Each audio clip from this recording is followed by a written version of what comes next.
সেই ভগবান অরহৎ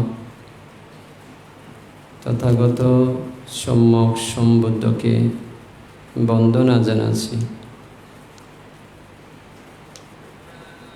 দ্বিতীয়বারও অনুরূপভাবে সেই ভগবান অরহৎ তথাগত সম্যক সম্বুদ্ধকে বন্দনা জানাচ্ছি। তৃতীয়বারও অনুরূপভাবে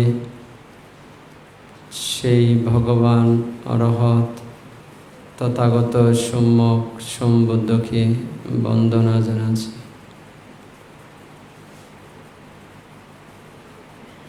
বিশ্বের সমস্ত মানব জাতির প্রতি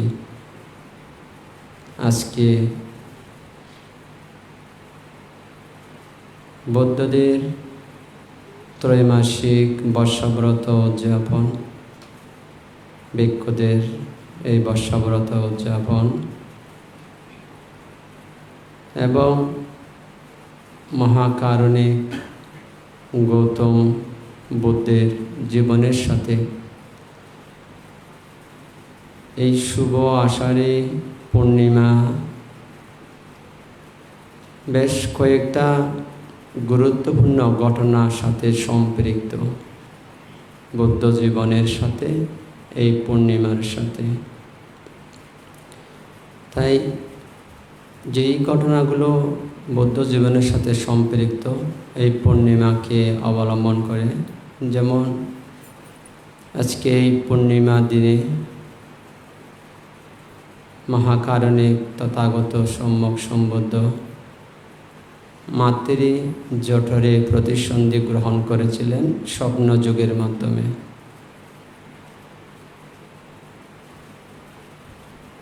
এবং এই পবিত্র পুণ্যতিথিতে মহৎ উদ্দেশ্য নিয়ে রাজসিংহাসন পরিত্যাগ করে প্রাণসম মাতা পিতা, জ্ঞাতি স্বজন,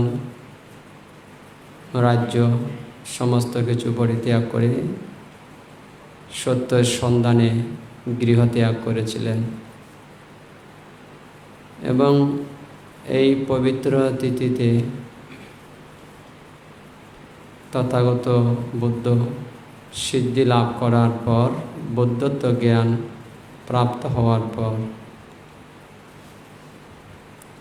সারনাথে পঞ্চবর্গীয় শিষ্যদেরকে, ভিক্ষুদেরকে নবলব্ধ জ্ঞান প্রথম ধর্মবাণী ধর্মচক্র প্রবর্তন সূত্র দেশনা করেছিলেন। আজকের এই পবিত্র দিনে মহাকারণিক তথাগত বুদ্ধ তার গর্ভধারিণী মাতৃদেবী রানী মহামায়া, উনি মাতাকে তাবতিংশ স্বর্গে প্রজ্ঞা চক্ষু দ্বারা দর্শন করে মাতাকে উদ্ধারের জন্যে এই দিনে তাবতিংশ স্বর্গে গমন করেছিলেন। এবং আজকের এই দিনে তাত্ত্বিকদের নানা প্রকার ভ্রান্ত মতবাদ, ভ্রান্ত দৃষ্টিভঙ্গি যা জনমানবের মধ্যে স্থাপন করতে চেয়েছিল। মানুষের সন্দেহ নিরসনের জন্য, বহু দেবব্রহ্মার সন্দেহ নিরসনের জন্যে অসংখ্য রাজা, রাজন্যবর্গ, বণিক, সাধারণ মানুষ সবার সন্দেহ নিরসনের জন্য বুদ্ধ এই দিনে যমক ঋদ্ধি, নানা প্রকার ঋদ্ধি বুদ্ধ প্রদর্শন করেছিলেন, অলৌকিক শক্তি প্রদর্শন করেছিলেন। এবং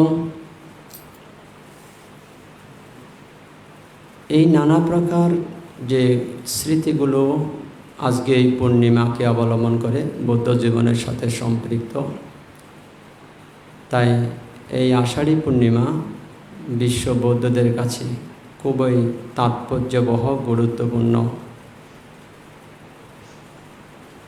এই শুভ আষাঢ়ী পূর্ণিমা উপলক্ষে আমি বিশ্ব বৌদ্ধ তথা বিশ্বের সমস্ত মানব জাতির প্রতি এই শুভ আষাঢ়ী পূর্ণিমা এবং ত্রৈমাসিক বর্ষাব্রত আজকে শুরু উদযাপন, এই উপলক্ষে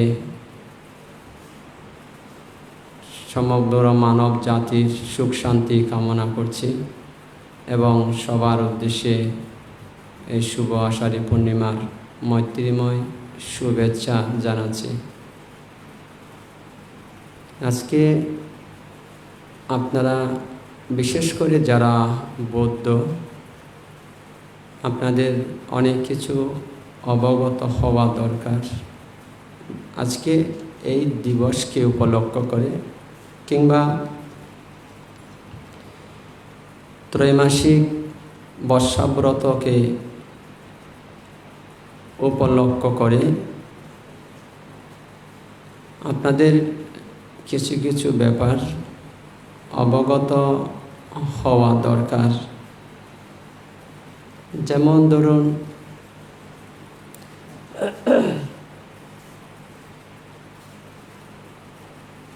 বর্ষাবাসের প্রয়োজনীয়তা এবং এটার গুরুত্ব, বুদ্ধ কেন এই বর্ষাব্রতের নির্দেশ দিলেন,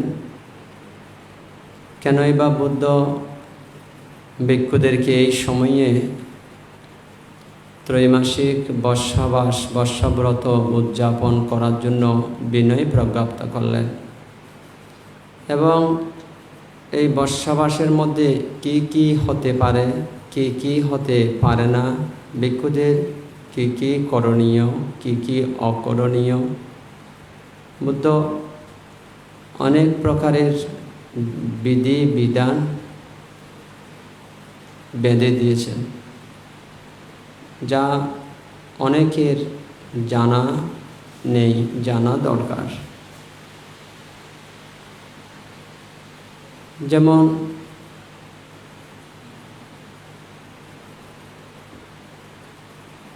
বর্ষাবাস প্রবর্তন বুদ্ধ কেন করলেন? বুদ্ধ বর্ষাবাস প্রজ্ঞাপ্ত করেছেন, তার কারণ যদি অনুসন্ধান করা যায়, বিনয় পিটকে মহাবর্গে বর্ষোপনায়ক স্কন্ধে দেখা যায়, বুদ্ধ যখন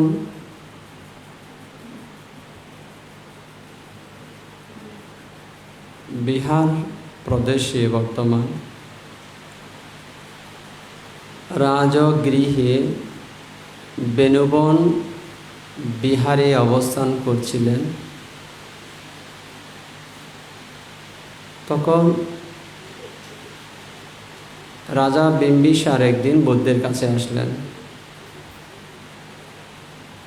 বুদ্ধের কাছে এসে বুদ্ধকে শ্রদ্ধা, বন্দনা, সম্মান, গৌরব প্রদর্শন করে এক প্রান্তে উপবেশন করলেন। তো উপবেশন করে বুদ্ধকে জানালেন যে তথাগত, আমি যখন ভাবনায় বসেছিলাম আমার মধ্যে এরূপ চিন্তার উদয় হয়েছিল, এখানে অন্যান্য যে ধর্মগুরু, ধর্মযাজক, তিত্বিক সম্প্রদায়, সেখানে এই বর্ষাবাস, এই 3 মাস বর্ষাকালে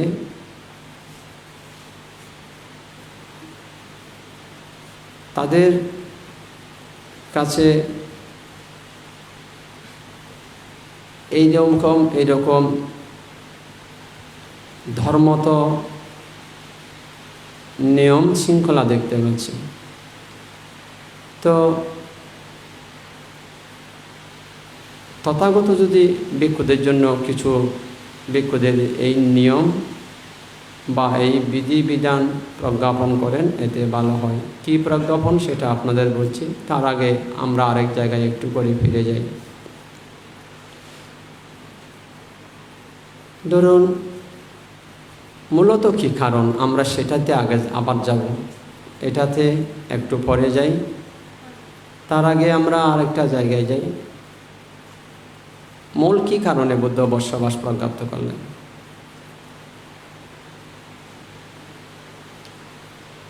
বর্ষাবাস প্রজ্ঞাপনের মূল কারণ আমি আপনাদের যেটা বললাম রাজা বিম্বিসারের, সেটা মূল কারণ নয়। এবার আমরা চলুন এটা এখানে থাক, একটু পরে সেখানে যাব। মূল কারণ কি? কারণ হচ্ছে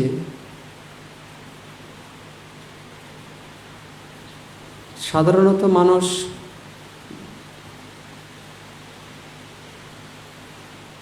নানা জায়গায় নানা দিকে বিচরণ করে, বর্ষাকালে একটু কম বিচরণ করে। তো বুদ্ধের সময়কালীন ভিক্ষুরা অন্যান্য ঋতুর ন্যায় গ্রীষ্ম, বর্ষা, শরৎ, হেমন্ত, শীত, বসন্ত, এই যে ঋতুগুলো আছে, তো বর্ষা ঋতু ব্যতীত অন্য ঋতুতে তেমন বৃষ্টিপাত হয় না, হলেও খুব কম। অধিক পরিমাণে বৃষ্টিপাত হয় বর্ষা ঋতুতে। তো ভিক্ষুরা অন্যান্য ঋতুর ন্যায় বর্ষা ঋতুর মধ্যেও নানা জায়গায় আপন ইচ্ছা অনুযায়ী বিচরণ করছিলেন। এতে জনগণ খুব নিন্দা করছিলেন, দুর্নাম করছিলেন, অপবাদ দিচ্ছিলেন। জনগণ, সাধারণ জনগণেরা খুব নিন্দা করছিল। তো বলতে পারেন কেমন নিন্দা, কেনই বা নিন্দা, কিসের নিন্দা? জনগণ এই বলে নিন্দা করছিলেন যে এই বর্ষাকালে অন্যান্য প্রাণীরা, মানুষেরা, সাধারণত আমরা গৃহস্থ মানুষ, আমরা না হয় কাজে কর্মে নানা জায়গায় আমাদের বেরোতে হবে। ভিক্ষুদের তো ব্যবসা নেই, বাণিজ্য নেই, ভিক্ষুদের পরিবার নেই, ক্ষেত নেই, জম নেই, শ্বাস নেই। ভিক্ষুরা কেন এই বর্ষাকালে যত্রতত্র যখন তখন বিচরণ করবে? এতে ছোট ছোট রাস্তা সেগুলো ভেঙে যাচ্ছে, কর্দমাক্ত হচ্ছে, সবুজ ঘাসগুলো পায়ে মারাচ্ছে, সবুজ ঘাস নষ্ট হচ্ছে। বর্ষাকালে গর্ত থেকে ক্ষুদ্রানুক্ষুদ্র প্রাণীরা মাটির উপরে উঠে আসে, তারাও পদদলিত হচ্ছে। কেন ভিক্ষুরা বর্ষাকালে যখন তখন যেখানে সেখানে বিচরণ করছে? পাখিরাও অধিক সময় ধরে তারা আপন বাসায় বসবাস করে বর্ষাকালে। তো এইরকম এগুলো বলছিল আর নিন্দা করছিল ভিক্ষুদের। লোক নিন্দাগুলো বুদ্ধের কানে যখন আসলেন, বুদ্ধ সঙ্ঘকে আহ্বান করলেন, সঙ্ঘকে কল করলেন। সঙ্ঘকে আহ্বান করে বুদ্ধ ভিক্ষু সঙ্ঘকে নির্দেশ দিলেন, তোমরা এই আষাঢ়ী পূর্ণিমা থেকে পরবর্তী 3 মাস পর্যন্ত, প্রবরণা পূর্ণিমা পর্যন্ত তোমরা বর্ষাব্রত অধিষ্ঠান করো, তোমরা এক জায়গায় থাকো যথাসম্ভব। তাহলে বিনয়পিটক মহাবর্গে বর্ষোপনায়ক স্কন্ধে বর্ষবাসের বিধানে দেখা যায়, মূলত এই কারণে বুদ্ধ এই ত্রৈমাসিক বর্ষাব্রত উদযাপনের জন্যই ভিক্ষুদেরকে বিধিবিধান তৈরি করে দিলেন, এই বিনয় প্রজ্ঞাপ্ত করলেন। তো এখন আপনাদের প্রশ্ন আসতে পারে, রাজা বিম্বিসার যেটা বলছিল তাহলে সেটা কি? সেটা হচ্ছে এই, আপনার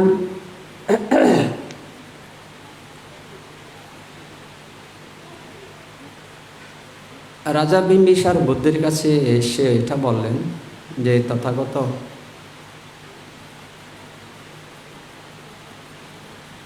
আমি এটা দেখতে পাচ্ছি অন্যান্য তীর্থিকদের ওখানে তাদের ভক্তরা অষ্টমী, অমাবস্যা, পূর্ণিমায় যাতায়াত করছে। এতে পরস্পরের সাথে যে আলাপ আলোচনা, ভাবের আদান প্রদান, ধর্মের আদান প্রদান, তাতে অনেক লাভ দেখতে পাচ্ছি। বুদ্ধকে বললেন রাজা বিম্বিসার, কীরকম লাভ? সাধু সন্তরা চাকরি, ব্যবসা বাণিজ্য থেকে বিরত, ওনারা সত্য সন্ধানে রত, সাধনা ভাবনায় রত। আমরা গৃহস্থ মানুষেরা যেহেতু ওনাদের কোনো চাকরি, ব্যবসা বাণিজ্য নেই, ওনাদের জীবিকা পরের উপর নির্ভরশীল, আমরা দায়কেরা অষ্টমী, অমাবস্যা, পূর্ণিমায় যদি তাদের কাছে যাই, আমরা শিলাদি গ্রহণ করি, ধর্মকথা শুনি, তাহলে ভিক্ষুরা আমাদের সাথে একটা সুসম্পর্ক তৈরি হবে, আমরা ধর্মবাণী শুনতে পাবো, আমাদের চিত্ত পরিবর্তন হবে, আমরাও বিহার অভিমুখী হব, ধর্ম জানতে পারবো, জ্ঞাত বিষয় সম্পর্কে আরও অধিক থেকে অধিকতর আমাদের জ্ঞান লাভ হবে, অজ্ঞাত বিষয় সম্পর্কে আমরা জ্ঞাত হতে পারব। এবং আমরা গৃহস্থেরা ধর্ম শ্রবণের জন্য যখন যাবে, ওনারাও চিন্তা করবেন আমরা ধর্ম লাভ করব, আমরা যা রোজগার করেছি সেখান থেকে কিছু প্রয়োজনীয় উপকরণ চতুর্পত্যই আমরা তাদেরকে দান করব। এতে ভিক্ষুদের চতুর্পত্যের অভাব যেমন ঘুচে যায়, বিমোচন হয়ে যায়, তাদের এই মৌলিক চাহিদাগুলো যেগুলোর প্রয়োজন, সেই প্রয়োজনও দায়ক কর্তৃক সেগুলো ফিল আপ করা হয় এবং দায়কেরাও ধর্ম লাভে সুবিধা লাভ করে, দায়ক দান করে তারাও পুণ্য লাভ করবে এবং পারমি পূরণ করতে পারবে, আমাদেরও দুঃখ থেকে মুক্তির রাস্তা পরিষ্কার হবে। এতে বান্তে উভয়ের জন্য লাভ, যা আমি অন্যান্য তীর্থিক সাধুদের মধ্যে দেখতে পাচ্ছি। তো বান্তে ভিক্ষু সঙ্গে এরকম এই প্রথা, এই বিনয় বিধান প্রজ্ঞাপন করলে খুব ভালো হয়। তো রাজা বুদ্ধকে এরূপ বলার পর বুদ্ধ রাজার সাথে সৌজন্যই বিনিময় করলেন, ধর্মকথায় রাজাকে সন্তুষ্ট করলেন। রাজা চলে যাওয়ার পর বুদ্ধ সঙ্ঘকে আহ্বান করে বললেন যে আজ থেকে তোমরা এক জায়গায় সমবেত হও। দায়ক দায়িকারা আসলে এই যে শিল গ্রহণ, ধর্ম আলোচনা, ভাবনা দেওয়া। তো রাজা বিম্বিসারের অনুরোধে আজকে যে আপনারা বিভিন্ন জায়গায় যে বৌদ্ধ বিহারে বর্ষাবাসকে উপলক্ষ করে, ভিক্ষুদের ত্রৈমাসিক বর্ষাব্রতকে উপলক্ষ করে দায়ক দায়িকাদের যে সমাগম, অস্ত্রশীল গ্রহণ, ভাবনা, দান, ধর্ম অনুশীলন, এটা মূলত রাজা বিম্বিসারের অনুরোধেই বুদ্ধ এই নিয়ম প্রজ্ঞাপ্ত করেছিলেন যে তারা এসে অষ্টমী, অমাবস্যা, পূর্ণিমায় শিল গ্রহণ করুক, ভাবনা করুক, ভিক্ষুদের সাথে ধর্ম আলোচনা করুক, এতে উভয়ের কল্যাণ হবে। এটা রাজা বিম্বিসারের অনুরোধে সেই থেকে এই নিয়ম চলছিল। তাহলে বর্ষব্রত ভিক্ষুদের প্রজ্ঞাপন, বিনয় বিধি বিধান প্রজ্ঞাপনের কারণ সেটাও আপনারা বুঝতে পারলেন কোন কারণে। আর এই যে আজকে আপনারা অষ্টশীলাদি নিয়ে ভাবনা, শীল অনুশীলন, ধর্ম আলোচনা, সেটাও বুদ্ধের আমল থেকেই শুরু হয়েছিল। তো অনেক প্রশ্ন এখানে অনেকের, বর্ষাবাসের মধ্যে ভিক্ষুরা অন্যত্র গমন করতে পারে কিনা। বহুবিধ কারণে ভিক্ষুরা বর্ষবাস ভঙ্গ করতে পারে, এতে বর্ষবাস ভঙ্গজনিত দোষ হবে না বলেছেন বুদ্ধ। আপনার এখন মহাবর্গে, বিনয় পিটকে মহাবর্গে বর্ষবনায়ক স্কন্ধে দেখা যায়, সেখানে অনেক প্রকার নিয়ম পরিলক্ষিত হয়।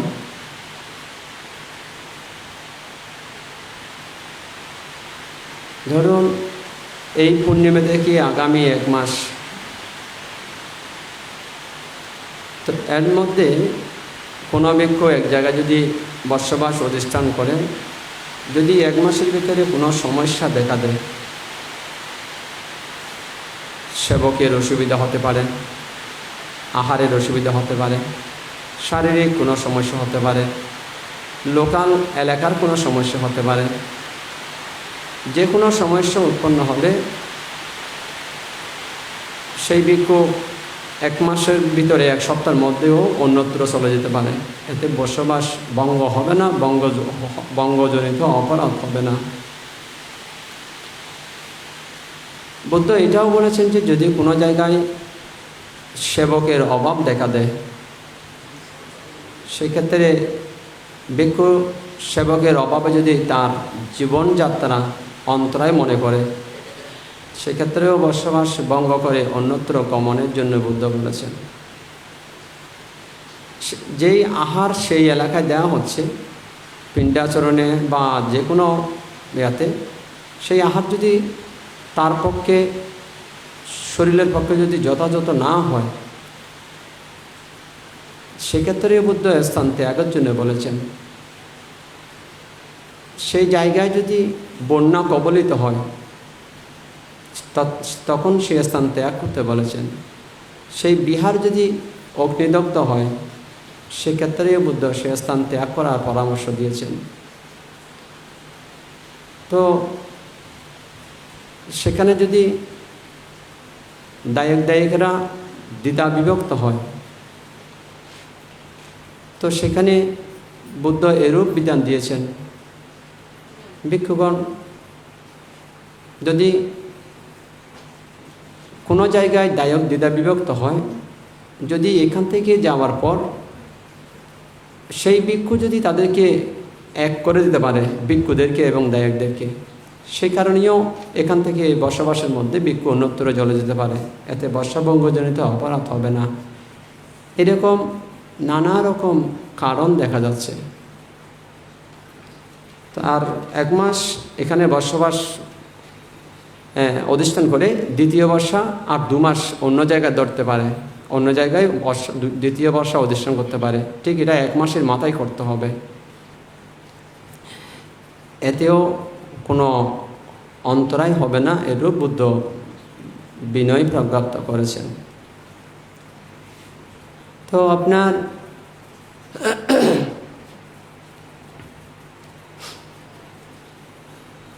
যদি মাতা পিতা অসুস্থ হয়, ওনারা যদি খবর না দিতে পারে, তথাপি ভিক্ষুপুত্র মাতা পিতাকে দর্শনের জন্যই বসবাস চলাকালীন সময়ে 1 সপ্তাহের জন্যই অধিষ্ঠান করে যাওয়ার বিধান বুদ্ধ দিয়েছেন। যদি কোনো ভাই বোন অসুস্থ হয়, যদি ওনারা এরূপ খবর পাঠায়, আমি অসুস্থ, আমার ভাই ভিক্ষু একটু আগমন করুক, আমি তার আগমন প্রত্যাশা করি। এরূপ যদি সংবাদ প্রেরণ করে ভাই বোন হলে, তখন বুদ্ধ যেতে বলেছেন। বিনা সংবাদে ভাই বোন অসুস্থ হলে বর্ষাবাদ চলাকালীন না যাওয়ার জন্য বুদ্ধ বলেছেন। যদি সংবাদ পাঠায় তাহলে যেতে বলেছেন। এবং এই বর্ষাবাদ চলাকালীন সময়ে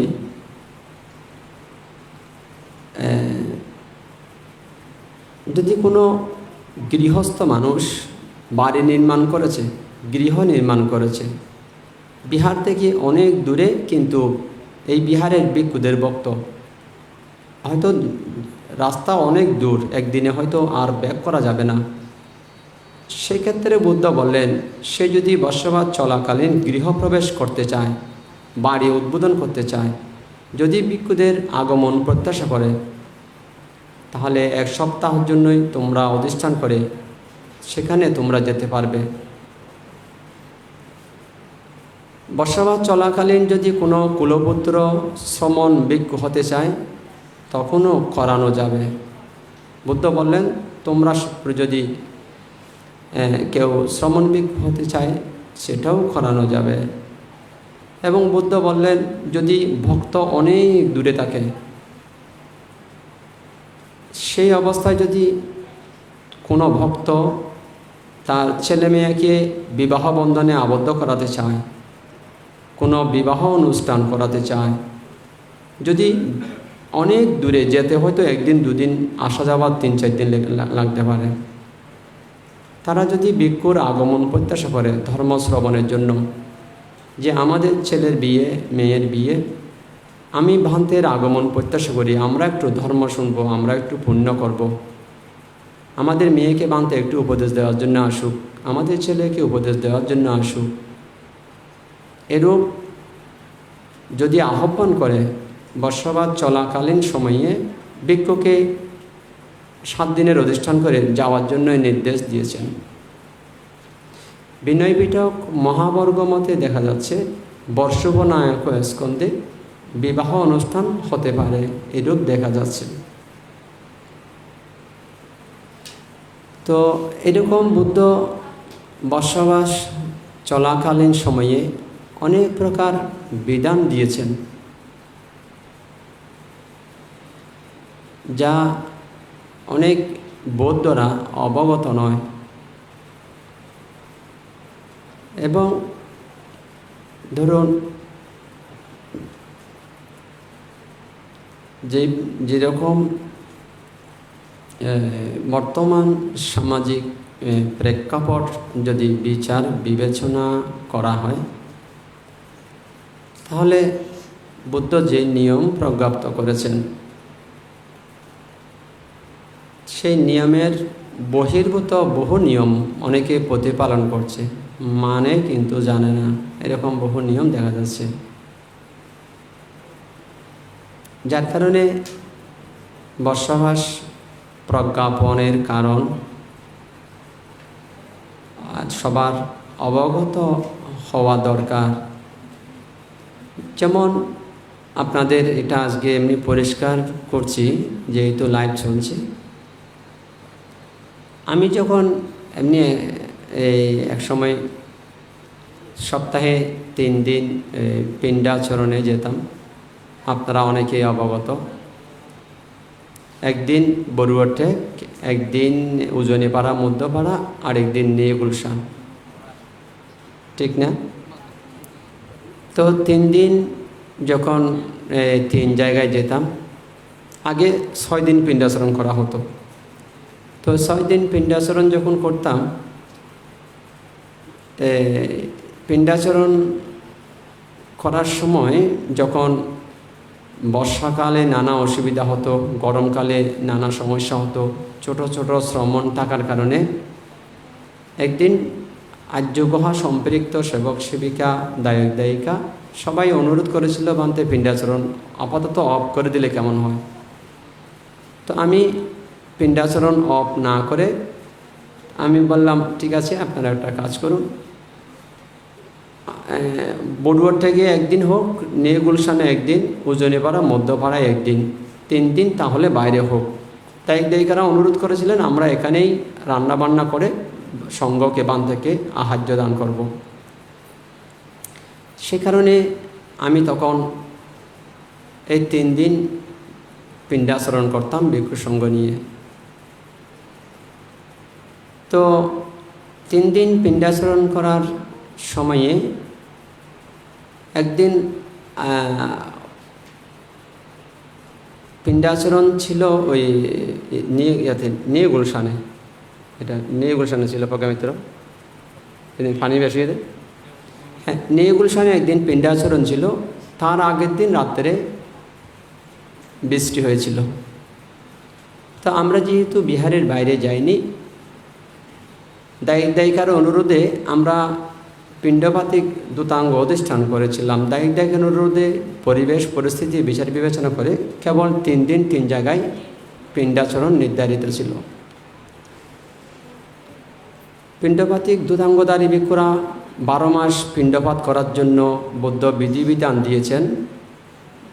পাতিমুখকে এমন দেখা যাচ্ছে, ভিক্ষু পাতিমুখকে পিণ্ডপাতী ভিক্ষুরা সারা জীবন পিণ্ডাচরণ করে আহার করবে, এরূপ দেখা যাচ্ছে। সেখানে বুদ্ধ এমন কোনো বিধিবিধান দেয়নি বর্ষাকালে পিণ্ডাচরণ করা যাবে না, এমন কোনো বিধিবিধান দেয়নি। কোন কারণে বর্ষাবাস প্রজ্ঞাপ্ত করেছে আপনারা নিশ্চয়ই এখন অবগত হতে পেরেছেন। তো আমি যখন পিণ্ডাচরণ, আমি এখানে তেমন কেউ ছিল না, অশোক ছিল, সেবক অশোক তঞ্চঙ্গিয়া, তাকে সাথে নিয়ে গেলাম।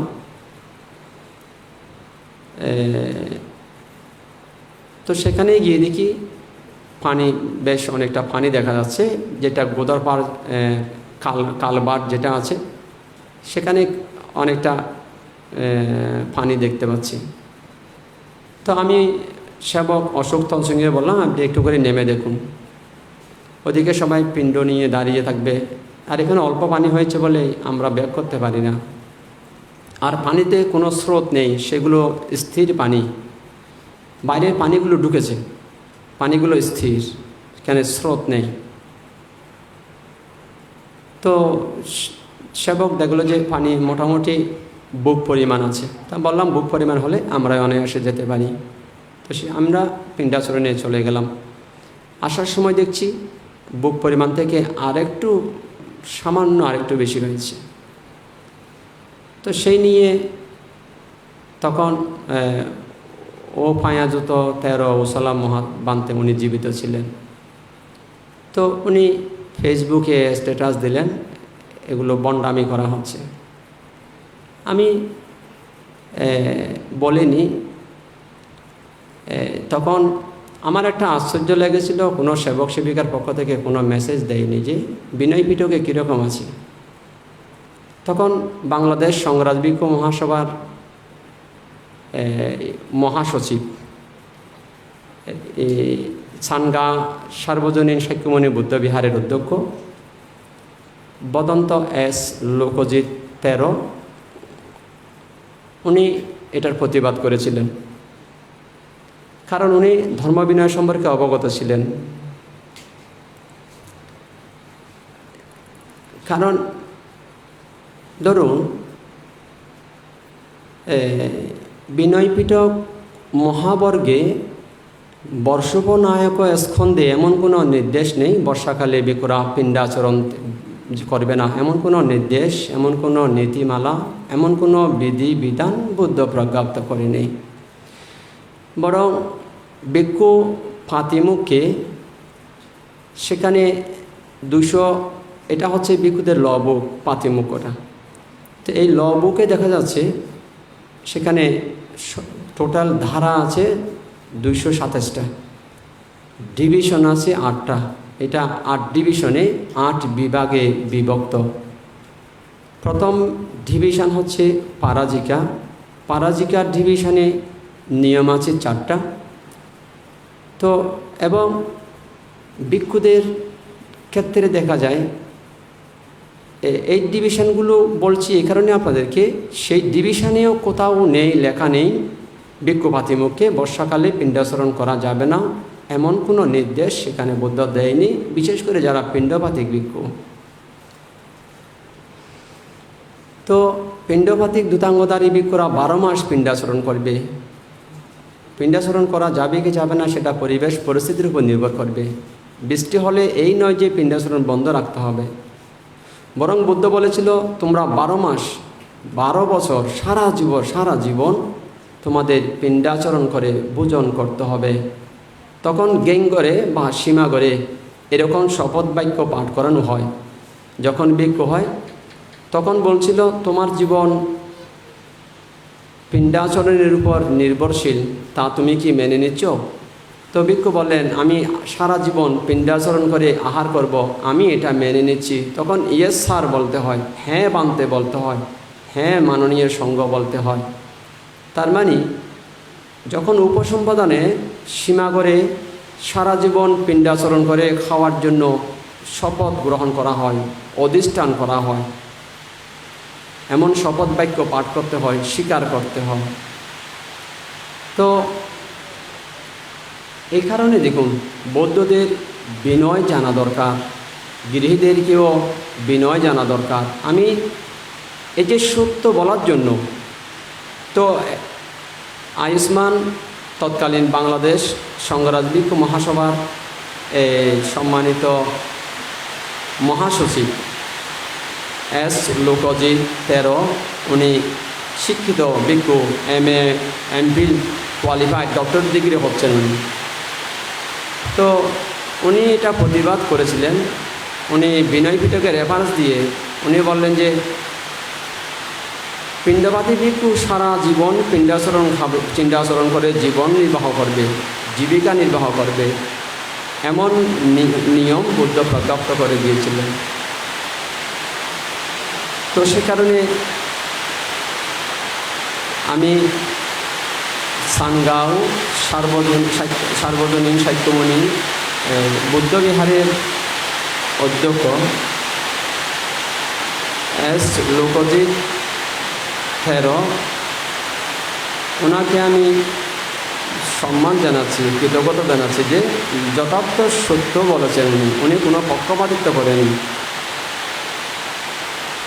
তো আমি এটা বলতে চাইছি আপনাদেরকে, আপনারা ধর্ম বিনয় আপনাদের জানা দরকার। বর্ষাবাদ চলাকালীন সময় ভিক্ষুদেরকে বুদ্ধ কী কী বিধান দিয়েছেন তাও জানা দরকার। না হলে আপনারা যেই যেমন বলবে আপনারা কার কথা গ্রহণ করবেন? ফলত আপনারা বন্যার পানিতে ভাসমান খড়কুটোর মতো প্রত্যেকে কোথায় চলে যাবেন, কোনো কিছু বিচার বিবেচনা করতে পারবেন না। বৌদ্ধদের, ভিক্ষুদের এবং গৃহীদের এটা জানা দরকার। বর্ষাবাদ চলাকালীন ভিক্ষুরা কী কী করতে পারে, কী কী করতে পারে না। এবার এরকম ধরুন বহু বিধিবিধান বুদ্ধ ভিক্ষুদের জন্য বেঁধে দিয়েছেন বিনয় পিটকে মহাবর্গে। ভিক্ষুরা কী কী করতে পারবে, কী কী করতে পারবে না। তো এই কারণে এখন আপনার এখানে খুব বৃষ্টি হচ্ছে, তো মনে হয় শুনতে পাচ্ছেন, ঠিক না? আচ্ছা, আপনার যেহেতু বৃষ্টি শুরু হয়েছে আমি অধিক না বললে ভালো হবে। এখন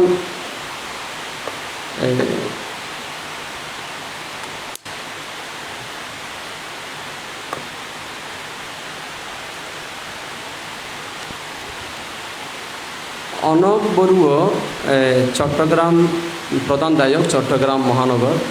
অনক বড়ুয়া উনি একটা প্রশ্ন করেছেন। উনি প্রশ্ন করেছেন মহাকারণে তথাগত সম্যক সম্বন্ধকে বন্দনা জানিয়ে বান্ধের পাদমূলে বন্দনা জানাচ্ছি। তো উনি বলছেন আজ 23 জুলাই 2021 শুভ আষাঢ়ী পূর্ণিমার ত্রৈমাসিক বর্ষবাস শুরু। তথাগত বুদ্ধ নির্দেশিত বিনয়সম্মতভাবে এই ত্রৈমাসিক বর্ষবাস পালনের ক্ষেত্রে কতটুকু বয়স হতে উপসর্শীল পালনের বাধ্যবাধকতা উল্লেখ করা হয়েছে? আচ্ছা, মানে ওনার প্রশ্ন হচ্ছে এই বর্ষবাস 3 মাস বর্ষবাসের মধ্যে কোনো বয়স সীমা নির্ধারণ করে দেওয়া হয়েছে কিনা। আচ্ছা, আমাদের সমতলের বৌদ্ধ পরিবারে দেখা যায় খুব অল্প সংখ্যক যুবক যুবতী ও বয়োবৃদ্ধরা উপসর্শীল পালন করে থাকেন। অন্যান্যদের উপসর্শীল পালন করতে দেখা যায় না। আমরা চাকরিজীবী, ব্যবসায়ী, ছাত্রছাত্রী, গৃহকাজে কর্মরত সকলেই 10 প্রকার কুশলকর্মে রত থেকে সহজ সরলভাবে শিলপারমী প্রতিদিন প্রতিনিয়ত কীভাবে পঞ্চশীল ও উপসর্শীল পালন করতে পারি এবং মানব জীবনে শিলপারমীর গুরুত্ব কতটুকু তা জানার জন্য প্রার্থনা সহকারে অনুরোধ করছি।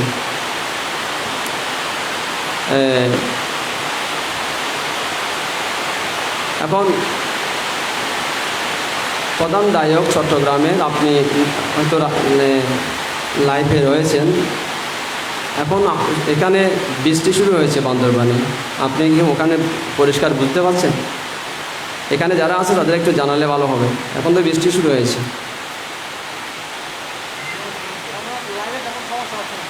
হ্যাঁ, না ট্রেনের যেহেতু শব্দ। আচ্ছা, ও তো আপনার আপনি যেটা বললেন চট্টগ্রামের প্রধান দায়ক ব্যবসায়ী শ্রী অনক বড়ুয়া বর্ষবাস চলাকালীন এই ত্রৈমাসিক বর্ষাব্রতের মধ্যে অষ্টশীল নেওয়ার জন্য কোনো বয়সসীমা নির্ধারণ করে দেওয়া হয়েছে কিনা? না, এখানে কোনো রকম বয়সসীমা নির্ধারণ করে দেওয়া হয়নি। যে কোনো বয়সের ছেলেমেয়েরা, উপাসক উপাসিকারা অষ্টশীল গ্রহণ করতে পারে, এটার জন্য কোনো বয়সসীমা নির্ধারণ করা নেই। আবার আপনি বললেন যে সমতলে বৌদ্ধদের মধ্যে 2-1 যুবক যুবতী এবং 2-1 বয়োবৃদ্ধ ছাড়া অন্যরা কেউ অষ্টশীল নেয় না। তো এটা এবং ব্যবসা করে, চাকরি করে বা স্টাডিতে যারা রয়েছে তারা 10 প্রকার কুশলকর্ম সম্পাদন করে কীভাবে পঞ্চশীল এবং উপসর্শীল সহজভাবে পালন করতে পারেন সেভাবে আপনি জিজ্ঞাসা করেছেন। তো দেখুন, এখানে যে শীল পালন করা, তো বিজ্ঞান মতেও বলা হচ্ছে আপনার উপসর্শীল উপোস থাকা এটা শরীরের পক্ষে খুব দরকার। যে 7 দিনে একদিন যদি একবেলা আহার করে যদি সংযমের শিক্ষা অভ্যাস করা হয়, কারণ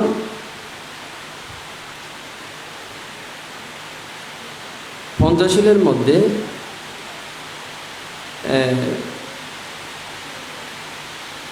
পরিপূর্ণ সংযমতা রক্ষা করতে পারে না, যা বর্ষাবাস চলাকালীন অষ্টশীল উপসর্শীল পালন করলে সুরক্ষিত হয়। যেমন ধরুন, পঞ্চশীল যদি পরিপূর্ণভাবে পালন করে তাহলে বলা যায় ওনার কোমর পরিমাণ ড্রেস আছে। কি পরিমাণ? শান্তনু উপাসক। শান্তনু উপাসক কি বোবা হয়ে গেছে?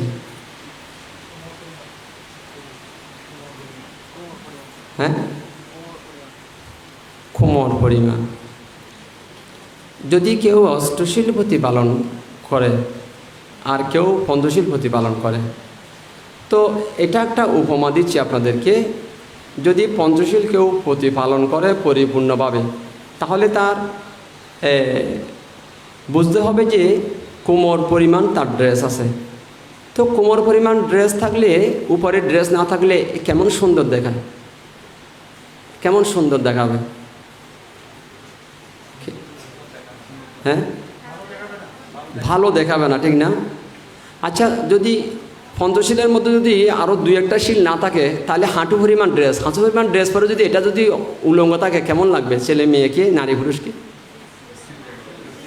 তো 3 শিল যদি 2 শিল না থাকে, তাহলে হাঁটু পরিমাণ, মানে 3টা শিল আছে আর 2টো শিল নেই পঞ্চশীলের মধ্যে, তাহলে ড্রেস আছে কত? হাঁটু পরিমাণ, তার মানে সবাই উলঙ্গ। যদি 3টা না থাকে, তাহলে হাঁটুর নিচে ড্রেস আছে। এবার যদি কেবল একটা থাকে, তাহলে পায়ের গোড়ালি পর্যন্ত একটু করে আছে, ওই মৌজার মতো, আর ড্রেস নেই। যদি একটাও না থাকে, তাহলে একদম ফুল উলঙ্গ, মানে বস্ত্রবিহীন অবস্থায় ঘুরে ফেরা করছে। পঞ্চশীল না থাকলে ভাবতে হবে সবাই উলঙ্গ, বিবস্ত্র অবস্থায় ঘোরাফেরা করছে, বস্ত্র নেই। যদিও তারা মনে করে যে আমরা ড্রেস পরে আছি, কিন্তু জ্ঞানীরা জ্ঞানী চক্ষু দিয়ে বিচার করলে দেখছে যে তাদের মধ্যে ড্রেস নেই, বিবস্ত্র অবস্থায় ঘুরে বেড়াচ্ছে। তো এবার তাহলে এখন বুঝতে পারছেন যে একটা শিল পালন করলে মৌজার মতো, মানে ফুল মৌজা নয়, মৌজাগুলো কতগুলো উপরে ওঠে না, ওই কেবল পায়ের গোড়ালি পর্যন্ত কতগুলো দেখা যায়। ওই একটা শিল থাকলে একটু করে পায়ে মৌজা আছে, আর নেই। 2 শিল আর একটু উপরে, 3 শিল হাঁটু পরিমাণ, 4 শিল হাঁটুর উপরে, 5 শিল মানে কোমর পরিমাণ ড্রেস আছে। তাহলে পঞ্চশীল পালনকারীরা কোমর পরিমাণ ড্রেস। এই কারণে ফুল ড্রেস পরার জন্যই অষ্টশীল নেওয়া দরকার, মানে ফুল ড্রেস, মানে এটা পরিপূর্ণ সংযম রক্ষা করা হয়।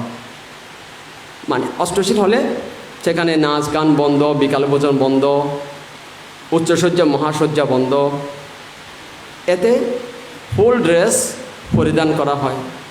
এ কারণে অন্যান্য সময় যদি নাও নেওয়া যায়, নিজেকে রক্ষা করার জন্য, সংযমের দড়ি রক্ষা করার জন্যই বর্ষাবাস চলাকালীন অষ্টশীল নেওয়া দরকার, মানুষের সবার প্রয়োজন।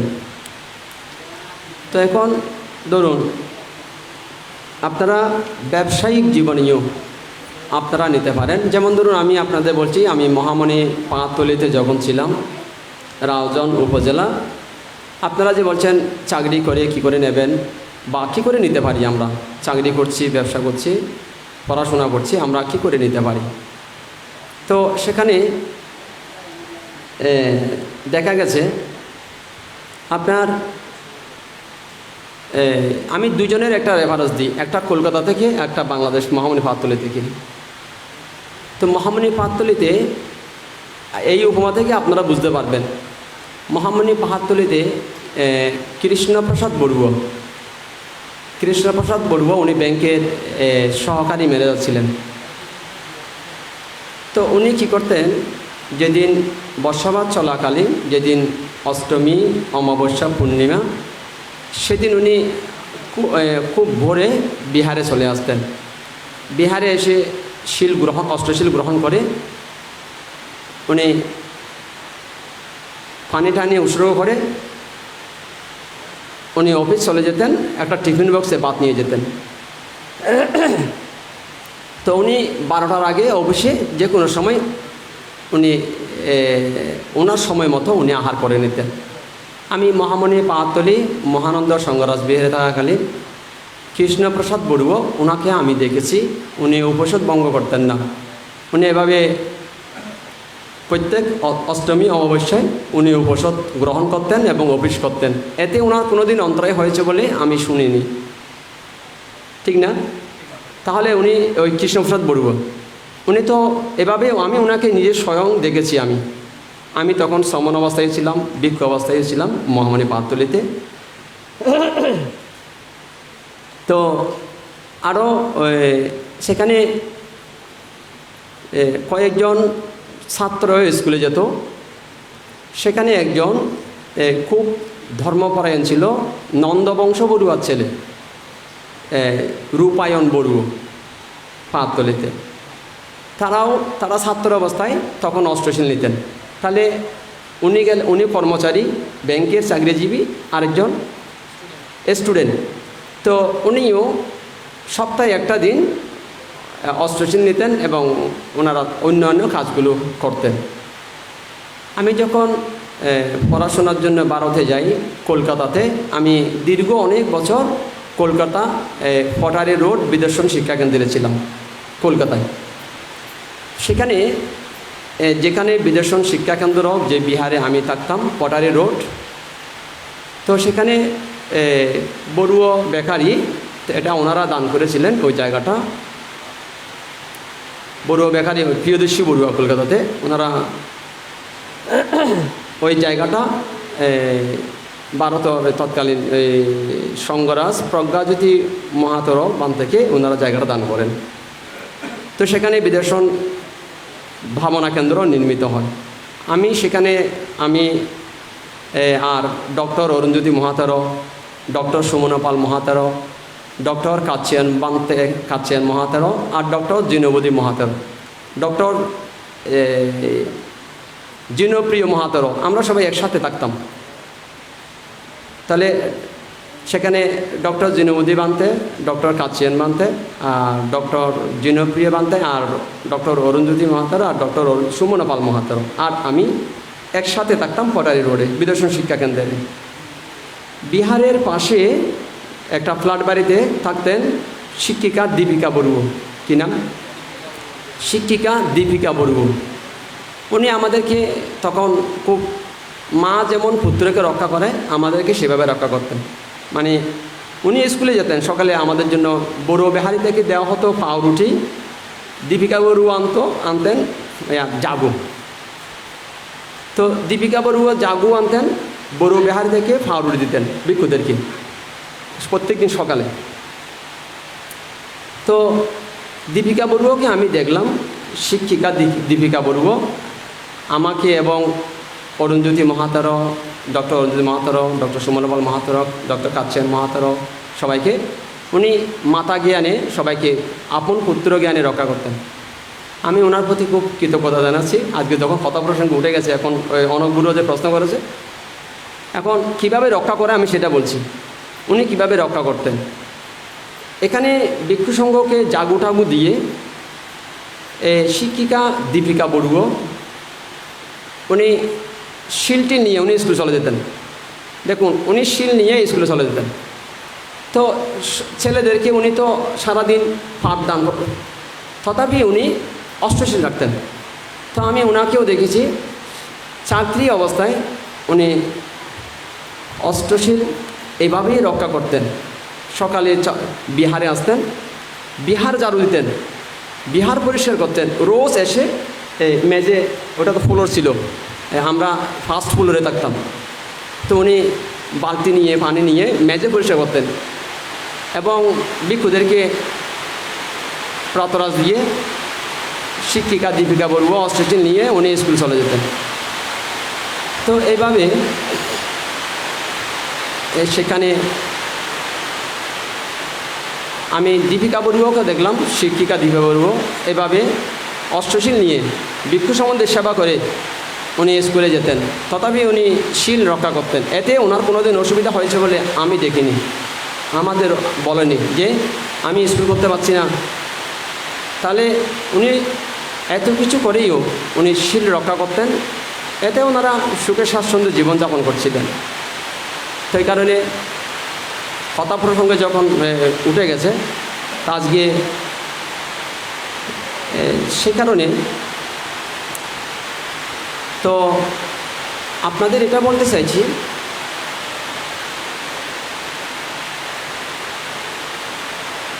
যদি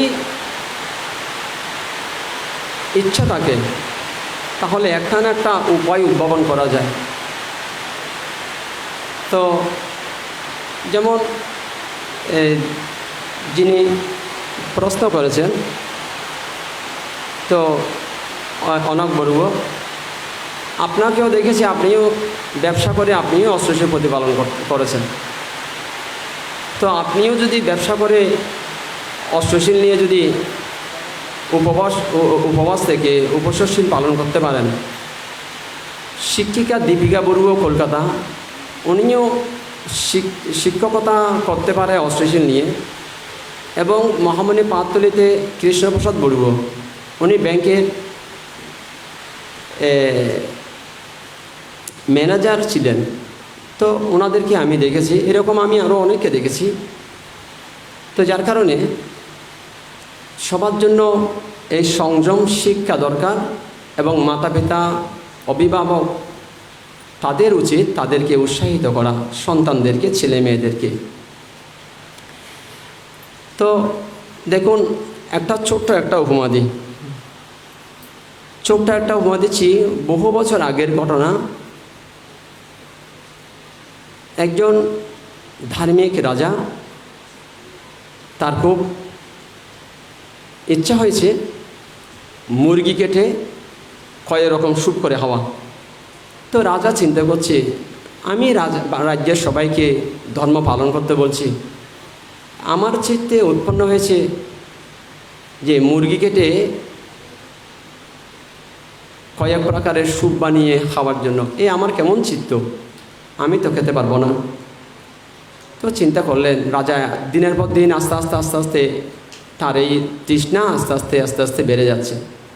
রাজা চিন্তা করলেন, আমি এমনি মরে যাব, কিন্তু আমি এভাবে মুরগিকে জবাই করে হত্যা করে আমি স্যুপ বানিয়ে খেতে পারবো না। তো উনি চিন্তা করলেন, কেবল আমি কি এভাবে ধর্ম রক্ষা করছি? না, আমার কোনো প্রজাও আছে, না আমার কোনো কর্মচারী আছে, রাজকর্মচারী, যারা আমার মতো ধর্ম রক্ষা করছে। তো সেখানে উনি রাজ্যের মধ্যে তন্ন করে খুঁজতে লাগলেন ধার্মিক মানুষ কোথায় আছে। বলছে, আমি একটু পরীক্ষা করতে চাই ধার্মিক মানুষ কোথায় আছে। তো উনি পরীক্ষা করতে এক জায়গায় শুনতে পেলেন একজন খুব ধার্মিক মানুষ, লোয়ার শ্রেণীর রাজকর্মচারী, বড় পোস্টেও চাকরি করে না। তো বলছেন, রাজদূতকে বললেন উনি খুব ধার্মিক মানুষ, ওনার মেসেজটা দিতে পারেন। তো রাজাকে বললেন, মহারাজ অমুক জায়গায় একজন ধার্মিক মানুষ পেয়েছি। তো রাজা বলল, একটা কাজ করো, তাকে একটা মুরগি নিয়ে দাও, বলো রাজার অর্ডার, এটাকে কেটে স্যুপ বানিয়ে আনতে কয়েক রকম করে। তো রাজকর্মচারী উনি বললেন, রাজাকে আপনারা বলুন আমি পারবো না, আমি এই প্রাণীর জীবন নিতে পারবো না, আপনারা রাজাকে বলে দিন। তারা অনেক করে বোঝালেন।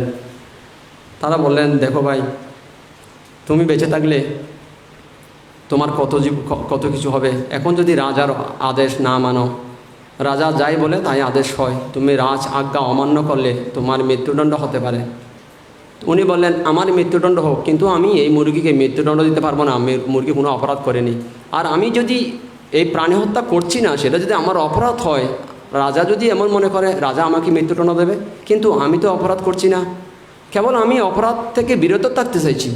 উনি বললেন, আমি অপরাধ থেকে বিরত থাকতে চাইছি, এর কারণে যদি আমাকে মৃত্যুদণ্ড দেয় আমার তো কিছু করার নেই, কিন্তু আমি তো অন্যায় করছি না, আমি তো অধর্ম করছি না, আমি ধর্ম রক্ষা করতে চাইছি। তো বলছে, তোমার প্রমোশন হবে, তুমি রাজার আদেশ মেনে নাও। বলছে, আমি অধর্ম করতে পারবো না। রাজাকে গিয়ে বললেন, রাজা বলছে, তোমরা আরেকদিন যাও, ওকে বোঝাও, বলো ওর মৃত্যুদণ্ড হতে পারে। রাজার আদেশ সে কোন সাহসে অমান্য করে। তারা আবার গেলেন, আবার গিয়ে তাকে অনেক বুঝালেন, দেখো তোমার মৃত্যুদণ্ড হতে পারে, তোমার চাকরি চলে যাবে, জীবন চলে যাবে, তোমার পরিবারের সবাইকে হত্যা করতে পারে রাজা। তুমি কেন বুঝতে চাইছো না? তুমি এটা কেটে কয়েক রকম স্যুপ করে রাজার জন্য নিয়ে এসো। সে বলছে, আমি আপনাদেরকে হাত জোর করছি, আপনারা চলে যান, রাজাকে বলুন আমি পারবো না, আমার চাকরি গেলে যা, কিন্তু আমি এই অধর্ম করতে পারবো না। আমার মৃত্যুদণ্ড হোক, কিন্তু আমি নিরপরাধ এই মুরগিকে আমি মৃত্যুদণ্ড দিতে পারবো না, সে কোনো অপরাধ করেনি। তারা রাজার কাছে চলে গেলেন। রাজা বলছে, ওকে ধরে নিয়ে এসো। রাজার অর্ডার পেয়েছে, ওকে ধরে নিয়ে গেছে। তুমি রাজ আজ্ঞা অমান্য করেছো, তোমার মৃত্যুদণ্ড হবে। বলছে, যাও। লাস্ট বার ওকে বলো এটা করার জন্য। তখন রাজকর্মচারীরা গেলেন, একটা দা নিলেন, একটা মুরগি নিলেন, লম্বা একটা তরবারি নিলেন। তো তাকে মুরগিটা দিলেন এবং যেখানে এই ছাগল বলি দিয়ে জবাই করে হত্যা করে সেরকম একটা ওটা কি বলে, গন্ডিকা কি বলে এটা, যেটাতে মাথা ঢুকিয়ে দেয় ছাগল টাগল যখন বলি করে, এরকম একটা গন্ডিকা বানায়, এরকম একটা গন্ডিকা বানিয়েছে। তো সেখানে তার মাথা ঢুকিয়ে দিয়েছে। তো বলছে তুমি মাথা ঢুকাও, ঢুকিয়েছে।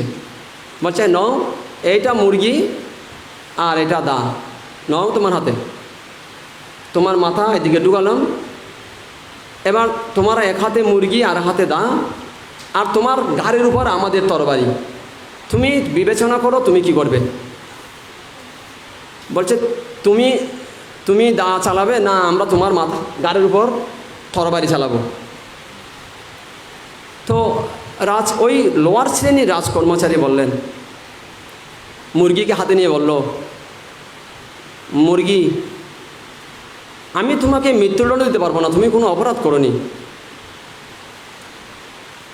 তুমি চলে যাও, আমি তোমাকে জীবন দান করলাম, আজকে আমি মৃত্যুদণ্ডের শিকার হই। সেই দা ফেলে দিল, মুরগিকে বন্ধন মুক্ত করে দিল। তো রাজা তাদেরকে কিছু কিছু সংকেত দিয়েছিলেন আগে। তো এটা লাস্ট তাকে পরীক্ষা করো, আমি দেখতে চাইছি ও কেমন করে ধর্ম পালন করে। কিন্তু আজকে এমন একটা জায়গায় ওর ঘাড়ের উপর তরবারি ধরে আছে, হাতে দা আর মুরগি, নয় তুমি খাটবে নয় আমরা খাটবো। তথাপি সে বলছে এবার আপনারা চালান, কিন্তু আমি চালাতে পারবো না, আমি এই দা ফেলে দিলাম আর মুরগিকে বন্ধনমুক্ত করে দিলাম, যা মুরগি তোর জীবন দান করলাম আমি। দেখুন এই অবস্থায় তারা তরবারি তুলে নিয়ে তাকে রাজার কাছে নিয়ে যায়। তো রাজা বললেন, তুমি চাকরির মোহ, জীবনের মায়া ত্যাগ করে তুমি যে ধর্ম রক্ষা করছো, এতে আমি খুব সন্তুষ্ট। তোমাকে 3 বার এভাবে আমি পরীক্ষা করেছি, তুমি পদের লোভ করনি, তুমি জীবনের মায়া ত্যাগ করেছো কেন, তথাপি তুমি অধর্ম করনি, তথাপি তুমি হত্যা করনি, তোমার প্রতি আমি এতটা প্রসন্ন। রাজা ওকে উচ্চ পোস্টে দিলেন, পদমর্যাদা দিলেন। দেখুন এই যে শীল পালন করার মতো যদি মনে প্রাণে মন থেকে যদি আন্তরিকতার সাথে মনের গভীর থেকে যদি শীল পালন করা হয়, তার শ্রীবৃদ্ধি অনিবার্য, সেটা পঞ্চশীল হোক কিংবা অষ্টশীল হোক। তো এই একটা রেফারেন্স আপনাদের দিলাম এ কারণে। দেখুন তাহলে এভাবে যদি পঞ্চশীল হোক কিংবা অষ্টশীল হোক, এভাবে যদি নিজেদেরকে নিজেরা রক্ষা করার জন্য উপসৎশীল পালন করলে সেটা শারীরিক মানসিক দুই দিক থেকে সুবিধা হয়। তো বিশেষ করে ওই অনক বড়ুয়া যেটা বললেন, মানে যুবতীদেরকে তেমন খুব এতটা দেখা যায় না। তো দেখা না যাওয়ার কিছু কারণও আছে। কারণ হচ্ছে ধরুন আজকে সকালে যখন আমি এখানে আপনাদের সাথে আলোচনা করছিলাম, পেছনে কে বা কারা মোবাইলে গেম খেলছিল, আমি চোখ বন্ধ কিন্তু আমার কান খোলা, কিন্তু বাচ্চারা তখন গেম খেলছিল সকালে।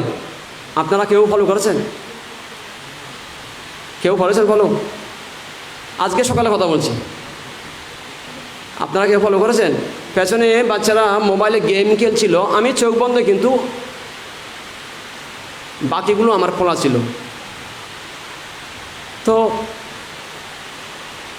এই যে আজকে সকালের পরিস্থিতি বলছি, তাহলে আজকে আষাঢ়ী পূর্ণিমা, আজকে অষ্টশীল নেওয়া, মাতা পিতা সন্তানকে কেন মোবাইল দিল গেম খেলার জন্য? তাহলে সন্তানকে আপনারা ইনপুট কি দিচ্ছেন এখন? বা এই দুধের শিশুকে কি দিচ্ছেন এখন? তাকে কি দিলেন? আপনার অনাথপিণ্ডিক বুদ্ধের সময়কালীন যে শেষটি, অনাথপিণ্ডিক শেষটি, এই অনাথপিণ্ডিক শেষটি তার ছেলে দেখুন তার ছেলের নাম ছিল খাল। কি নাম? খাল। খাল না? খাল। তো অনাথ বিন শ্রেষ্ঠী 54 কোটি স্বর্ণ মুদ্রা ব্যয় করে জেতবন বিহার দান করেছিলেন। তার ছেলে কিছুতেই বিহারে যায় না। তো বাবা ছেলেকে বললেন, এই ছেলের জন্য আমার বংশে আমার মান সম্মানের আঘাত লাগবে। তাই অনাথ বিন শ্রেষ্ঠী তার ছেলেকে বললেন,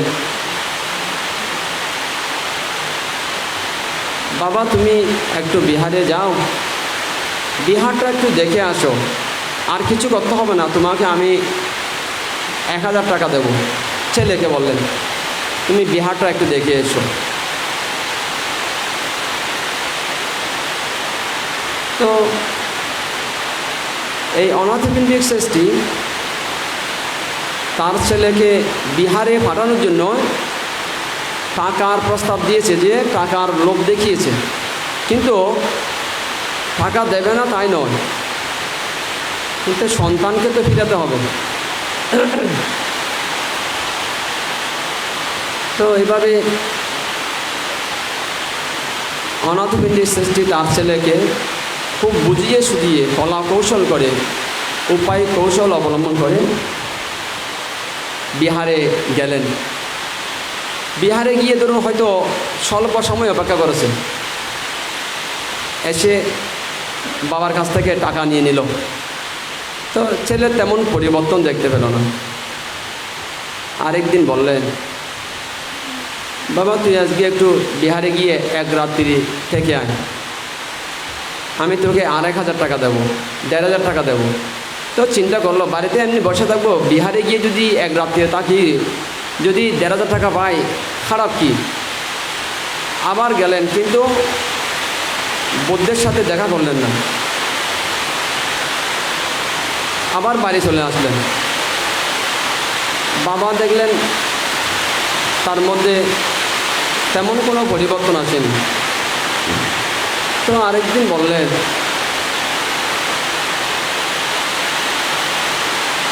তুই আর একটু বাবা বিহারে যা,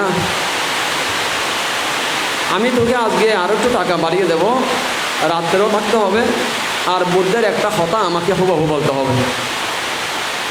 আজকে একটু বিহারে থাকতে হবে, আর বুদ্ধের একটা কথা আমাকে হুবহু বলতে হবে। বুদ্ধ এই কথাটা বলেছে, সব কথাও আমাকে শোনাতে হবে না, একটা কথা শোনালে হবে।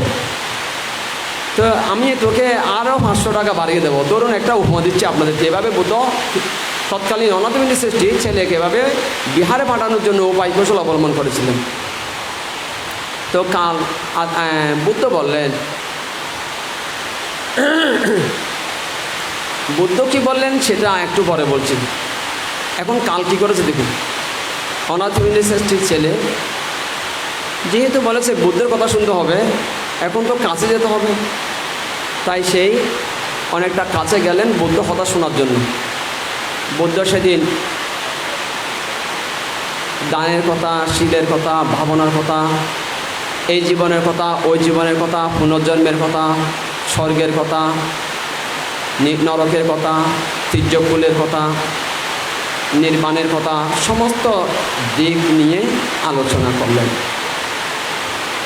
এতে অনাথ বিন শ্রেষ্ঠীর ছেলে তার চিত্তের পরিবর্তন হলো। সে আজকে খুশি মনে ছিল, গিয়ে সাথে সাথে টাকাগুলো নিয়ে নেবে। আগের দিন তো ভাত না খেয়ে টাকা নিয়েছে, বলছে আগে টাকা দাও তারপর ভাত খাবো। আজকেও চিন্তা করেছে তাড়াতাড়ি গিয়ে টাকা নিয়ে নেব, কিন্তু বুদ্ধের কথা শুনে তার আজকে চিত্তের পরিবর্তন হলো, তার ধর্মচক্ষু উৎপন্ন হলো। তো অনাথ বিন শ্রেষ্ঠী তার ছেলেকে এই যে বিহারে পাঠানোর উপায় কৌশল দেখুন আপনারা। তো এরপর তার ছেলে আজকে যখন ধর্ম জ্ঞান উৎপন্ন হয়েছে, তো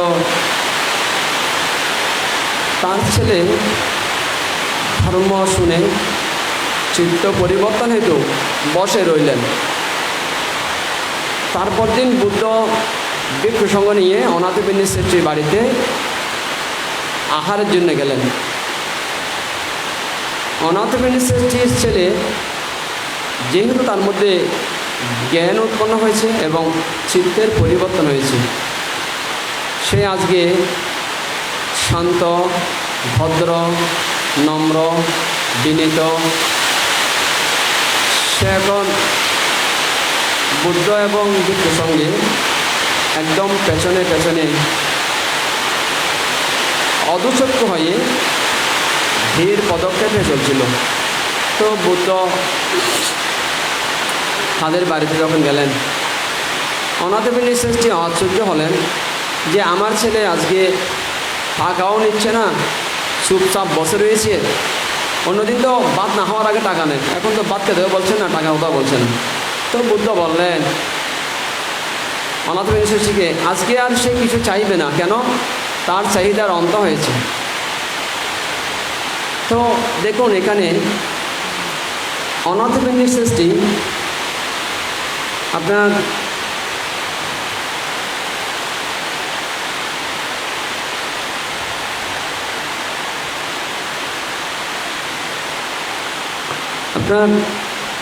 অনাথবিনী শ্রেষ্ঠী দেখুন ছেলেকে কিভাবে বিহার অভিমুখী যাওয়ার জন্য, বুদ্ধের কাছে যাওয়ার জন্য, বুদ্ধ কথা শোনার জন্য কিভাবে অনুপ্রাণিত, উৎসাহিত করেছিল। লাস্টে সফলকাম হয়েছেন। লাস্টে তার মধ্যে আধ্যাত্মিক জ্ঞান উৎপন্ন হয়েছে। তো তাহলে দেখুন, আজকে এখানে মাতা পিতারা ছেলেকে মোবাইল দিয়ে গেম খেলতে বসিয়ে দিয়েছে। কেমন মাতা পিতা, আমি খুব চিন্তা করছি। এই কোন ধরনের মাতা পিতা সন্তানদের গেম খেলতে দিয়েছেন আজকে এমন একটা দিনে? তো এটা হওয়ার কারণ,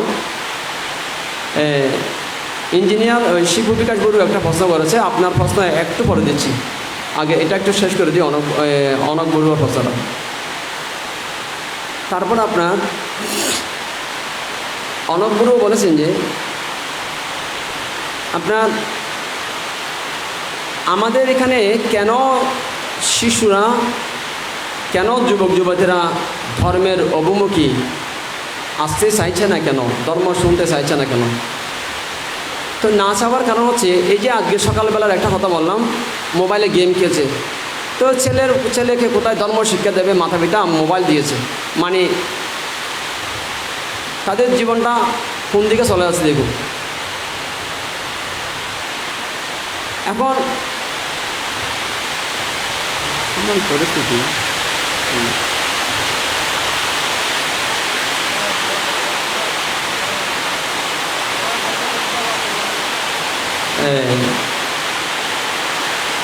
না, যারা আপনারা আপনি শুনতে পাচ্ছেন?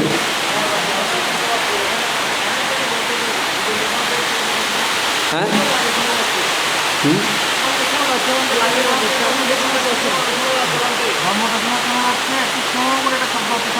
আচ্ছা আচ্ছা, এই যে ধরুন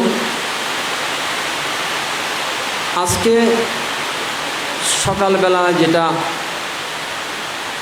আমি এদিকে আলোচনা করছি, ওদিকে মোবাইলে গেম খেলছে।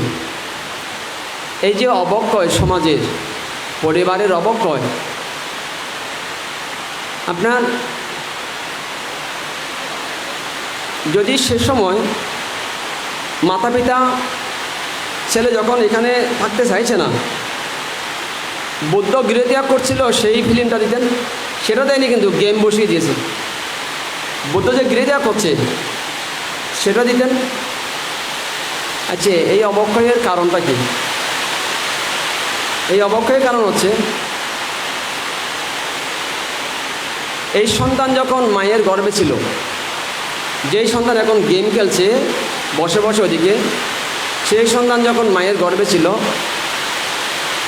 মা কোনোদিন গর্ভকালীন অশ্বশীল নিয়ে ধর্ম শুনে ভাবনা করে প্রার্থনা করেনি। গর্ভাবস্থায় 10 মাস প্রত্যেক দিন নাটক, সিনেমা, সিরিয়াল দেখে দেখে গর্ভ রক্ষা করেছে, ফলত সন্তানের মধ্যে সেগুলো সেভ হয়ে রয়েছে। এটা সায়েন্স, এটাই সাইকোলজি। সাধারণ সন্তান এগুলো সেভ করে রেখেছে তার চিত্তে। মায়ের কর্মকাণ্ড এতটা সন্তানের মধ্যে প্রভাব বিস্তার করে, গর্ভ সন্তানের মধ্যে মায়ের সংস্কার এতটা সেই গ্রহণ করে। মা কোন স্বভাবের, কোন চরিত্রের, কোন চিন্তা, সমস্ত চিন্তা, সমস্ত চরিত্র সন্তান না পেলেও মায়ের অনেক চরিত্র, অনেক সংস্কার, অনেক ভালো মন্দ, অনেক কিছু এই গর্ভের সন্তান সেভ করে সেখান থেকে নিয়ে আসবে। ঠিক না? আপনারা কি বলেন? প্রফেসর অজয় বলবো, ঠিক কিনা বলুন তো? ডাক্তার একে বলবো। দেখুন, 2500 বছর আগে বুদ্ধের যে শিক্ষা, আজকে আমি দেখছি ধরুন আজকে যে এই পরিস্থিতি, তাহলে গর্ভ রক্ষা করেছিলেন কীরকম? গর্ভ রক্ষা করার সময় 10 মাস 10 দিন মা ধরুন সারাক্ষণ টিভি দেখতো, নায়িকাদের কথা বলতো, গায়িকাদের কথা বলতো, নৃত্যশিল্পীদের কথা বলতো, সেগুলো সন্তানের মধ্যে সেভ হচ্ছে না? মা 24 ঘন্টার মধ্যে 5 মিনিটও ধর্মের আলাপ করছে না, ফলত সন্তান ধর্ম পাচ্ছে না। গর্ভের সন্তান পাচ্ছে কি? নাচ গান, বাদ্যযন্ত্র, টিভি, সিনেমা, ঠিক না?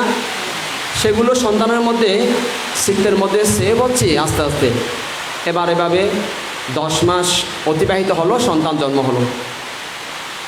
জন্ম হওয়ার পর মা বাবা কোনোদিন ভাবনা করেনি, দুধের শিশু দেখেনি, সন্তানকে কোলে নিয়ে টিভি ছেড়ে দিয়েছে। সন্তান বুঝতে পারছে না, সন্তানও হাঁ করে তাকিয়ে রয়েছে, ঠিক না? সন্তান কান্নাকাটি করছে, মোবাইল একটা দিয়েছে, মোবাইল দেখে দেখে দোলনার মধ্যে সন্তান বড় হচ্ছে, ঠিক না? তো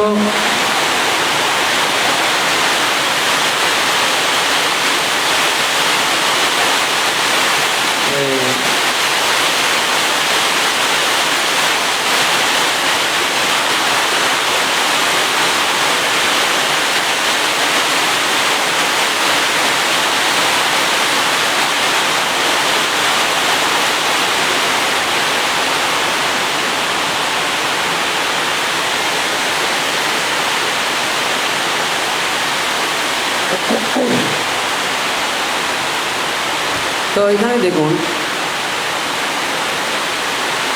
এবার এই যেটা অনর্গল যেটা প্রশ্ন করেছে, যুবক যুবতীরা কেন অস্ত্রশীল নিতে চাইছে না? তো গর্ভের মধ্যে সন্তান ধর্ম পায়নি, অধিক সময় তার মা নানা রকম আলাপ আলোচনায় ব্যস্ত ছিল, নাচ গানে ব্যস্ত ছিল, নাটক সিনেমা সিরিয়ালে ব্যস্ত ছিল।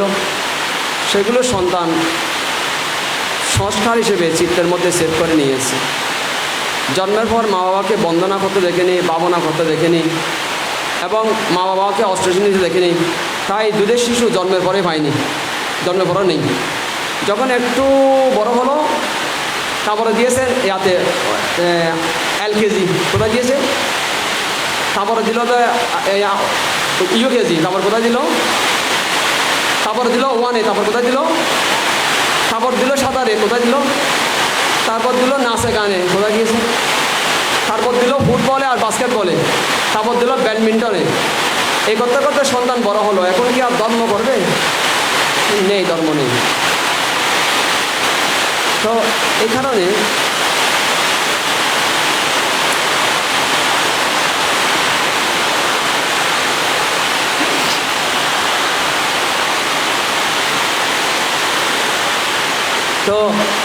ফলত নির্দিষ্ট একটা বয়সে পর ওরা ধর্ম করতে চাইছে না। কেন? ওদের মধ্যে ধর্ম সংস্কার নেই।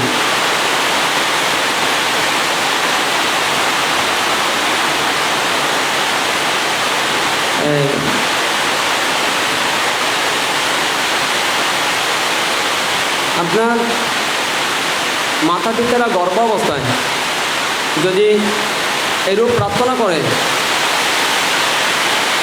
অষ্টশীল নিয়ে যদি প্রার্থনা করে যে আমার সন্তান অষ্টশীল নেওয়ার জন্য চিত্ত গঠন করে করে বড় হোক, দেখবেন এই সন্তানের মধ্যে এগুলো সেভ হয়ে থাকবে। সন্তান একদিন বাচ্চা অবস্থায় অক্সিজেন নেওয়ার জন্য সেই উদ্গ্রীব ভাব জাগবে, শ্রদ্ধা উৎপন্ন করবে, সেই অনুপ্রাণিত হবে, নিজে থেকেই সেই অক্সিজেন নেওয়ার জন্য তৎপর থাকবে। কেন? তার মা তো গর্ভ থেকে এই সংস্কার দিয়েছে তাকে। তার মা যদি গর্ভকালীন যদি ভাবনা করে করে যদি প্রার্থনা করত, আমার গর্ভের সন্তান ভাবনাকারী হোক, ভাবনা করার চিত্ত নিয়ে বড় হোক, সেভাবে বর্ধন হোক, তাহলে দেখবেন এই সংস্কার সন্তানের মধ্যে সেভ হয়ে থাকতো। তাহলে আপনার পাশে ভাবনা করার জন্য সেইও আসন্নিত, বুঝতে পারছে না কিন্তু চোখ বন্ধ করে বসে থাকতো। এখন আপনি ভাবনা করছেন, ও চুল ধরে টানাটানি করছে, ঠিক না? চুল ধরে টানাটানি করছে, কাপড় ছিঁড়ে ফেলছে, কেন? নেই, তাকে গর্ভে সংস্কার দেওয়া হয়নি। তো এই যে সমস্যাগুলো, তাই গর্ভবতী মহিলা গর্ভাবস্থায় দান দিয়ে প্রার্থনা করা দরকার, আমার সন্তান কৃপণ না হয়ে দাতা হোক। গরিব দুঃখীদেরকে সহানুভূতি প্রদর্শন করে, ভালোবাসা প্রদর্শন করে প্রার্থনা করা দরকার, আমার সন্তানও যেন গরিব দুঃখীদেরকে অবজ্ঞা না করে। আমি যেমন করে তাদের প্রতি দান ধর্ম করছি, আমার গর্বের সন্তানও গরিবকে যেন অবজ্ঞা না করে, এমন সংস্কার আমার সন্তানের মধ্যে জন্মগ্রহণ করুক, তাহলে গর্বের সন্তানও এমন করে মানুষ হবে। তো এবার অষ্টশীল নিয়ে, পঞ্চশীল নিয়ে ভাবনা করে, এবার ধরুন ধর্ম শুনে শুনে যদি গর্ভবতী মহিলা প্রার্থনা করত, আমার গর্ভের সন্তান ধর্ম শ্রবণকারী হোক, যাতে অদূর ভবিষ্যতে কোথাও ধর্ম শুনলে আমার সন্তান যেন নীরবে নিবৃত্তে ধর্ম শুনে, আমার সন্তান এমন চিত্ত গঠন করে করে বড় হোক, তাহলে দেখবেন গর্ভের সন্তানের মধ্যে ধর্মের সংস্কার জন্মগ্রহণ করবে। তাই দুধের শিশু না বুঝলেও ধর্ম ভাষণ করলে চুপ থাকবে, কিন্তু এখন তাদের মধ্যে সংস্কার নেই, জন্মের পরেও নেই, গর্ভাবস্থায়ও নেই, জন্মের পরে মোবাইল দিচ্ছি, ঠিক না? তো এই যে মাতা পিতারা সন্তানদেরকে ধর্ম থেকে দূরে সরিয়ে দিচ্ছে আস্তে আস্তে, এই মাতা পিতাদের দোষ 80%। তাই আপনারা এভাবে অতীতের দিকে তাকিয়ে এভাবে আপনারা চাকরি, ব্যবসা, বাণিজ্য সব কিছু করেও আপনারা ধর্ম রক্ষা করতে পারবেন, শীল পালন করতে পারবেন, এতে কোনো রকম অসুবিধা হবে না। ছাত্ররা পারবে, সংযম রক্ষা করা দরকার। এতে ভাবনা করলে, শীল পালন করলে ছাত্রছাত্রীদের যেমন লাভ হয়, চাকরিজীবীদেরও লাভ হবে, এতে ব্যবসায়ীদেরও লাভ হবে, কর্মচারীদেরও লাভ হবে। তো সর্বক্ষেত্রে মানুষের এটা সফলতা বয়ে আনবে। তো আপনার এবার ইঞ্জিনিয়ার শিবুল বিকাশ বড়ুয়া উনি বললেন যে বান্ধে বিহারে আসতে যদি না পারি কোনো কারণে, তাহলে বাড়িতে বসে অশ্লীল প্রতিপালন করা যায় কিনা?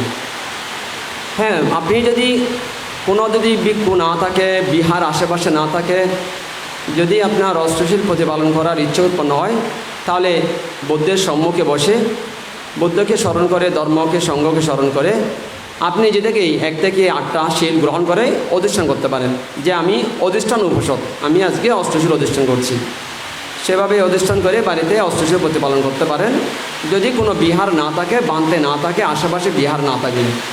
আর যেখানে আশেপাশে বিহার আছে সেখানে যদি বিহারের ভিক্ষু ভালো হয়, বিনয়শীলী হয়, ধর্মপরায়ণ হয়, নীতিপরায়ণ হয়, তাহলে বিহারে গিয়ে নেওয়াই ভালো। কারণ বিহারে গেলে যে মনের পরিবর্তন, যেটা ঘরে থাকলে হবে না। ভিক্ষুকে দেখলে যে মনের পরিবর্তন বাড়ি থাকলে হয় না। ভিক্ষুর মুখে মুখে বললে যে মনের পরিবর্তন বাড়িতে এলে তেমনটা হয় না। এবার ভিক্ষুর অনুপস্থিতি, বিহারের অভাব, কিংবা বিহার ভিক্ষু আছে নিজের সাথে হয়তো বেতনবিনের সাথে মিলছে না, এই অবস্থায় হলে বাড়িতে বসে নিতে পারেন, এতে কোনো অসুবিধা হবে না। তো এখানে মুষলধারে বৃষ্টি হচ্ছে, এই কারণে আজকে আপনাদের সাথে পবিত্র আষাঢ়ী পূর্ণিমা উপলক্ষে আর আলোচনা অধিক করব না। আপনাদের সবার মঙ্গল হোক, সবার কল্যাণ হোক, বিশ্বের সমস্ত বৌদ্ধ, মুসলিম, হিন্দু, খ্রিস্টান সবার শত্রুমুক্ত জীবন হোক, সবার বিপদমুক্ত জীবন হোক, সবার রোগমুক্ত জীবন হোক, জগতের সকল প্রাণী সুখী হোক।